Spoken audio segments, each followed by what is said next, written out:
Joe Colley, Chicago Sun-Times.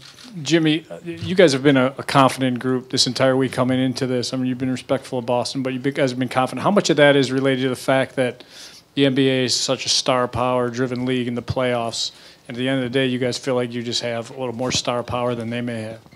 I don't think that's it. I think we were so locked in all week.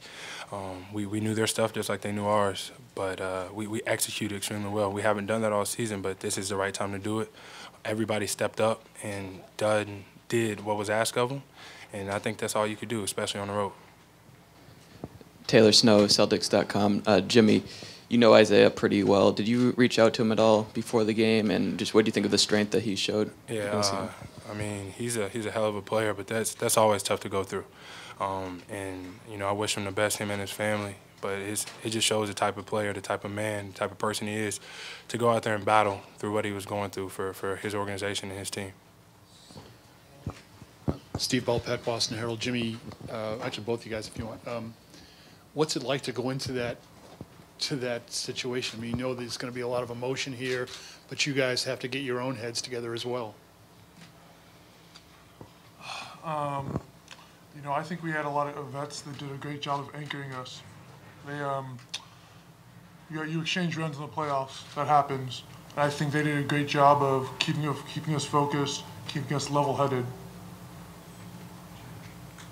Oh, I thought he just answered. Same thing as Rollo.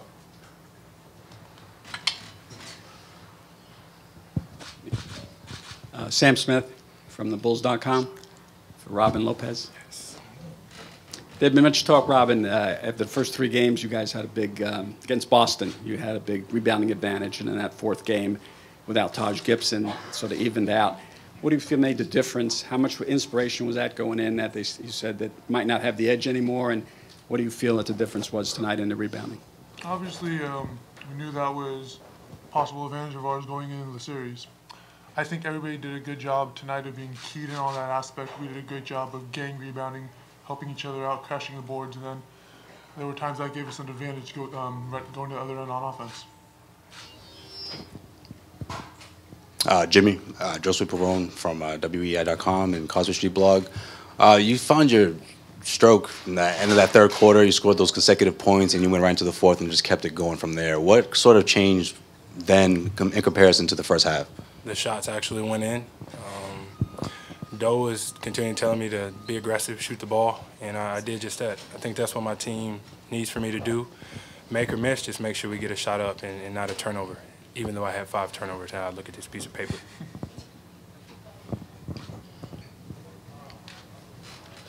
Jimmy, Vince Goodwill, CSN, Chicago.com.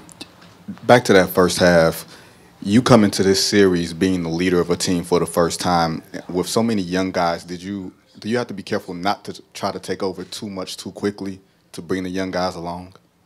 No, I mean, I know what these young guys are capable of. I want them to be as comfortable as anybody out there on the floor because we need them. And with that being said, I tell them to shoot the ball when they're open. If you think you can make it, always shoot it. I'd rather a shot up at the basket than a turnover or nobody not knowing where you're supposed to be on the floor. If all else fails, just shoot it. Jared Weiss, CLNS Radio. Both of you work so well together, just setting screens off ball to free you up for catch and shoots or just attacks at weird angles. Do you feel like it took you guys a few quarters to figure out how to get the screens at the right angle so you could really cut off the defenders? You know, that's something we're constantly talking about. Obviously, Boston, they got a lot of great defensive players on their team. So I really had to focus myself on going there and nailing the defender. I mean, Jimmy, D-Wade, they all did a great job of setting me up. To both of you guys, Bobby Portis does what he does. I mean, Bobby has never been shy to shoot a shot this season. What does it mean for him to be one of those young guys that steps up and not only steps up with this on a big stage? I think confidence is a big part of the game. That goes back to what Jimmy was saying. We're constantly, talking to each other. We're trying to move the ball, make sure players feel comfortable out there. When you feel comfortable shooting the ball, I mean, that goes a long way to making it go in. Robin, Mark D'Amico from Celtics.com. You've had success against the Celtics offensive rebounding, and you've done it throughout your career, but when you go against a team that you've had that past success and you know that they're susceptible on their defensive glass, does that change your mindset at all when you're going into a game when you know that's an area that you can really key in on?